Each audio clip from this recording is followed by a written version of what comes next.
Imaginez entrer dans un appartement abandonné. Les murs sont sales. L'odeur est insupportable.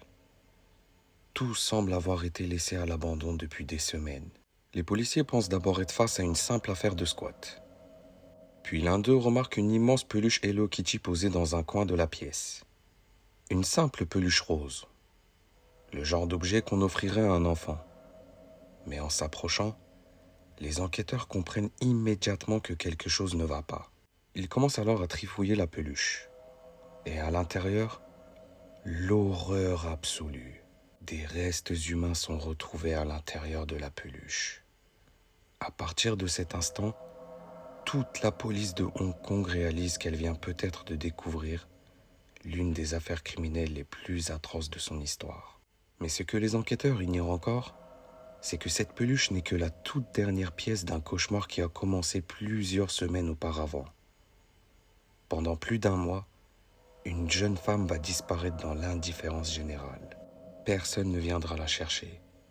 Personne ne signalera immédiatement sa disparition. Et lorsqu'enfin quelqu'un parlera, il sera déjà beaucoup trop tard. Aujourd'hui encore, cette affaire porte un nom qui choque autant qu'il intrigue. L'affaire Hello Kitty Murder. Une histoire tellement dérangeante qu'elle continue de hanter Hong Kong plus de 25 ans après les faits. Aujourd'hui, je vais vous raconter cette affaire dans son intégralité. Mais attention, ce que vous allez entendre est une histoire vraie. Salut à tous mes chers amis, installez-vous confortablement, préparez les pop-corns. Aujourd'hui, direction Hong Kong. Une ville qui ne dort jamais. Une ville où les immeubles semblent toucher les nuages. Une ville connue pour son dynamisme, ses néons, ses marchés de nuit et son activité économique impressionnante. Mais derrière cette image moderne se cache aussi une autre réalité, celle d'un monde contrôlé, en partie par des organisations criminelles extrêmement puissantes. Et c'est précisément dans cet univers que commence notre histoire. Hong Kong en 1999. Avant de parler de Phan Man Yi, il faut comprendre le Hong Kong de la fin des années 1990.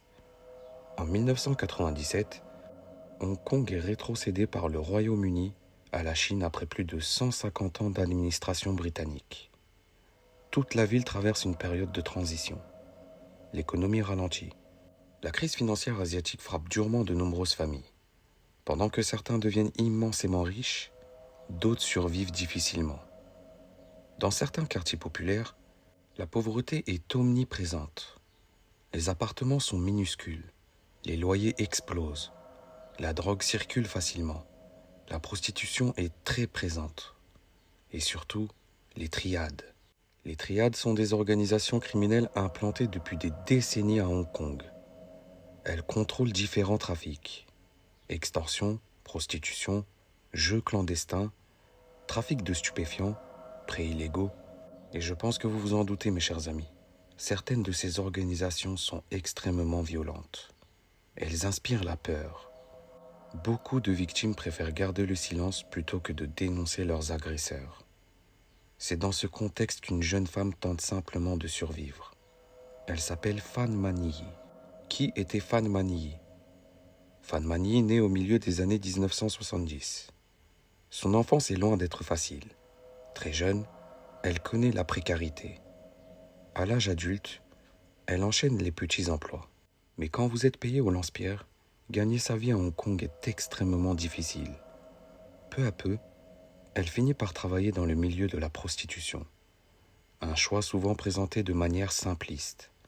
Pourtant, derrière cette réalité se cachent des difficultés économiques, des dettes et un manque d'alternatives.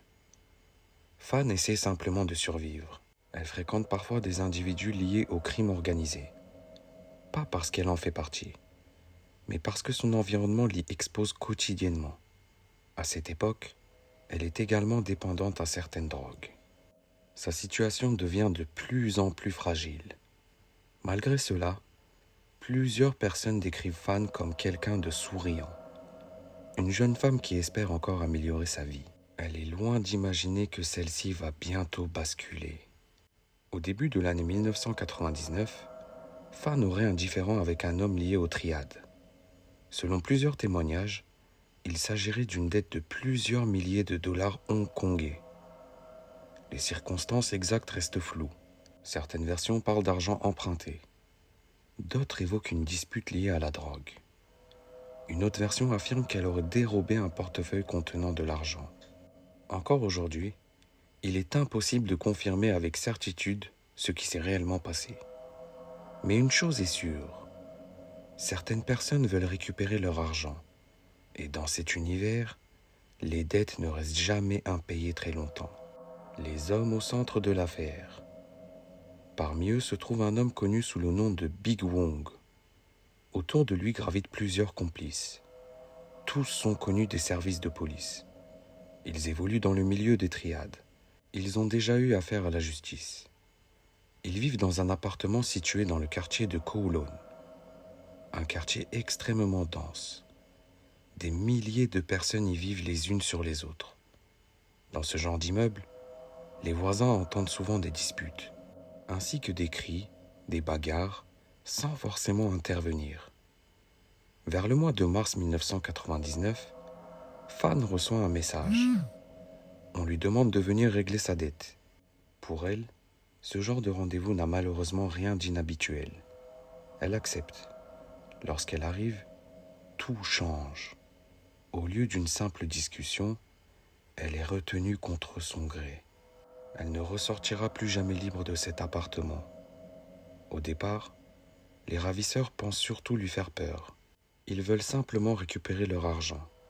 Mais très rapidement, la situation dégénère. Les jours passent. Fan reste enfermée. Elle est surveillée en permanence. Les personnes présentes dans l'appartement continuent de la frapper et de l'humilier. L'objectif initial disparaît progressivement. La violence devient une fin en elle-même. Plus personne ne semble chercher une solution. L'appartement se transforme en véritable prison.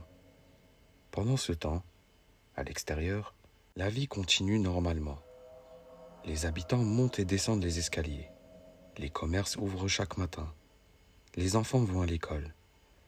Personne n'imagine ce qui est en train de se produire derrière cette porte. Une disparition qui passe inaperçue. L'un des éléments les plus tragiques de cette affaire est le silence. Fan ne possède pas un entourage capable d'alerter immédiatement les autorités. À cette époque, les personnes vivant dans la précarité disparaissent parfois pendant plusieurs jours, parfois plusieurs semaines, sans que personne ne s'en inquiète vraiment. Et c'est exactement ce qui va arriver. Les jours deviennent des semaines. Aucun avis de recherche, aucune enquête, aucune intervention. Comme si Fan avait tout simplement disparu de la société. Pendant près d'un mois, ce qui se passe dans cet appartement reste invisible. Invisible pour les voisins, pour la police, et même invisible pour toute la ville. Mais les responsables vont bientôt commettre une erreur. Une erreur qui permettra finalement aux enquêteurs de découvrir l'une des scènes de crime les plus célèbres de l'histoire de Hong Kong. Et c'est précisément là que notre histoire prend un tournant encore plus sombre. Nous sommes maintenant à la mi-avril 1999. Cela fait plusieurs semaines que Fan Mani est retenue captive. Les témoignages recueillis plus tard par les enquêteurs montrent que la situation est devenue totalement incontrôlable. Les personnes présentes dans l'appartement ne cherchent plus seulement à récupérer une dette. La violence est devenue permanente. Les experts n'ont jamais pu établir avec certitude le jour exact de la mort de Fan Mani. La plupart des estimations la situent vers la mi-avril 1999. En raison de l'état des restes retrouvés plusieurs semaines plus tard, les médecins légistes n'ont jamais été en mesure de déterminer la cause médicale exacte du décès. C'est un point essentiel de cette affaire. Contrairement à ce que racontent de nombreuses vidéos sur Internet, personne ne sait précisément comment Fan est morte. Les enquêteurs savent seulement qu'elle est décédée après plusieurs semaines de captivité. Une tentative de faire disparaître les preuves. Après sa mort, les occupants de l'appartement prennent conscience de la gravité de la situation. Ils décident alors de faire disparaître les preuves. Ils nettoient les lieux. Ils tentent d'éliminer les traces pouvant les relier au crime. Malgré leurs efforts, plusieurs indices resteront sur place. Des traces biologiques, des objets et surtout une immense peluche Hello Kitty. personne n'imagine encore que cet objet deviendra l'un des symboles les plus connus de l'histoire criminelle de Hong Kong. On ne sait toujours pas pourquoi ni comment, mais la bande décide de dissimuler des parties humaines appartenant à Phan Man Yi dans cette peluche. Mes chers amis, j'en ai étudié des dossiers criminels, mais celle-là, elle est vraiment choquante. Il faut vraiment avoir l'esprit tordu pour dissimuler des parties humaines dans une peluche. Pendant plusieurs semaines, personne ne parle. Puis un événement inattendu survient. Une adolescente de 13 ans, proche de certains des accusés, commence à faire des cauchemars. Selon son témoignage, elle affirme être hantée par le fantôme de Phan Man Yi. Elle raconte avoir vu des scènes qui la terrorisent. Complètement terrifiée, elle finit par se confier à un travailleur social. Au début, son récit paraît tellement invraisemblable que personne ne sait s'il faut la croire. Mais certains détails sont suffisamment précis pour alerter la police. Les enquêteurs décident alors de vérifier ces déclarations. Cette décision va changer toute l'affaire. La découverte. Le 24 mai 1999, les policiers se rendent dans un appartement situé dans le quartier de Kowloon. À première vue, le logement paraît abandonné. Les pièces sont sales. L'atmosphère est lourde. Les enquêteurs inspectent méthodiquement chaque recoin. Puis ils découvrent une grande poupée Hello Kitty. En l'examinant, ils réalisent qu'elle contient une des parties des restes de Phan Man Yi. Sa boîte crânienne. La découverte choque immédiatement les policiers présents. Rapidement, les experts médico-légaux arrivent sur les lieux. Ils commencent un travail extrêmement difficile. Malheureusement, une grande partie du corps n'a jamais été retrouvée. Cette absence de preuves compliquera énormément toute la procédure judiciaire. À partir de cette découverte, l'affaire prend une ampleur nationale. Les médias de Hong Kong s'en emparent immédiatement. Les enquêteurs interrogent de nombreux témoins. Peu à peu, plusieurs noms reviennent. 3 hommes sont finalement arrêtés. Tous sont liés au milieu criminel. Tous connaissent Phan Man Yi. Tous nient d'abord leur responsabilité. Mais les incohérences s'accumulent. Les témoignages, les expertises, les objets retrouvés. L'ensemble finit par dessiner le scénario de la captivité. Le procès débute en l'an 2000. Très vite, une difficulté majeure apparaît. Pour condamner quelqu'un pour un meurtre, l'accusation doit démontrer avec certitude la cause de la mort. Le problème, les médecins légistes en sont incapables. Ils savent que Phan est morte. Ils savent qu'elle a été retenue captive. Ils savent qu'elle a subi de très graves violences. Mais ils ne peuvent pas expliquer médicalement quel événement précis a provoqué son décès. La défense s'appuie largement sur cette incertitude. Finalement, le jury déclare les 3 accusés coupables d'homicide involontaire. Ils sont condamnés à la réclusion à perpétuité. Cette décision surprend une partie de la population. Beaucoup estimaient que les faits relevaient d'un meurtre. Mais juridiquement, le manque de certitude médico-légale a joué un rôle déterminant. Une affaire qui marque Hong Kong. L'affaire Hello Kitty devient immédiatement l'une des plus célèbres de l'histoire du territoire. Pendant des mois, les journaux en parlent quotidiennement. Les habitants sont profondément choqués. Comment une jeune femme a-t-elle pu disparaître pendant plusieurs semaines sans que personne ne donne l'alerte? Comment des voisins ont-ils pu ne rien signaler? Comment une personne aussi vulnérable a-t-elle pu être oubliée aussi facilement? Ces questions restent encore aujourd'hui sans réponse définitive. Comme souvent avec les affaires très médiatisées, de nombreuses rumeurs apparaissent. Certaines vidéos racontent des détails qui ne figurent dans aucun document judiciaire. D'autres inventent des scènes entières. Et malheureusement, mes chers amis, avec le temps, il devient difficile de distinguer les faits réels des légendes urbaines. C'est pourquoi il est important de s'appuyer sur les éléments confirmés par l'enquête et le procès. Même sans exagération, cette affaire reste l'une des plus bouleversantes de l'histoire criminelle de Hong Kong. La conclusion, mes chers amis, lorsque l'on évoque l'affaire Hello Kitty, beaucoup retiennent uniquement cette étrange poupée. Pourtant, ce n'est pas le véritable sujet de cette histoire. Le véritable sujet, c'est Phan Man Yi, une jeune femme de 23 ans, une personne vivant dans une grande précarité, une personne qui, pendant plusieurs semaines, a disparu sans que personne ne s'inquiète réellement. Son histoire rappelle une réalité souvent oubliée. Les victimes les plus vulnérables sont parfois celles que la société remarque le moins. Et c'est peut-être ce qui rend cette affaire si marquante.